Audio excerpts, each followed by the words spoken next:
Arsenal battered Lampard's Coventry. And to be very, very honest with you, I really thought, like, yeah, Arsenal was gonna win, but I expected like a close game because Coventry were like the champions. And these sort of first games after the World Cup, it can be a little tricky. But Arsenal just showed how they're just gonna do the easiest back-to-back Premier League of all time. They have an established manager. They have a better team. They have the best squad depth in the Premier League by a mile.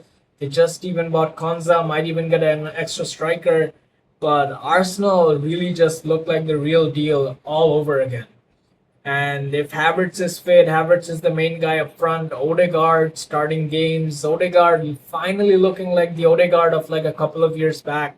And if Odegaard starts controlling that midfield along with Rice and Bruno, it's gonna be dangerous. I mean, these guys are gonna win the Premier League like easily, all over again. They already have the best defense. Saliba's injured, but they've already like backed that up with Konsa, and they have four or five other center backs. It's just great recruitment overall. And then when you talk about recruitment, there's Zolis. They bought Zolis for like what 30, 35 million. He had great stats for like Club Brugge, but and everybody was laughing myself that they bought a nobody Norwich reject. But Solis looks so good. You can say it's Coventry, but he did it against City as well. Like after years of watching Martinelli, who is being axed from the team, like finally they have this winger on the left who's so direct. Like reminds me of Alexis Sanchez, really, like for Arsenal. Solis looks like a proper player. Like I even bought him on FPL because he was so good for in the Community Shield game.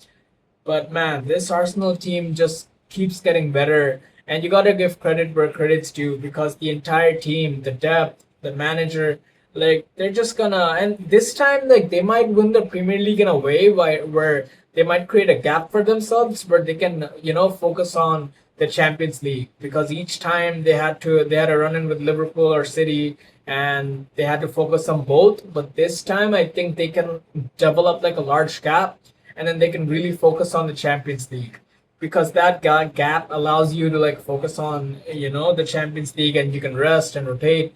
And as for the nearest competitors to Arsenal, it's anybody's game now because I'm recording this after United losing and Spurs losing, Liverpool, Newcastle yet to be played, but everybody's saying Chelsea, but I think that's just media hype. And we have to like give Alonso time before putting this pressure on Alonso that Chelsea's gonna win the title. If Chelsea gets Champions League, that's a win for me. And then if we since we just play domestic football, just get like a Carabao or FA Cup, that's good enough. But Arsenal really just look like the real deal and they're just gonna win the Premier League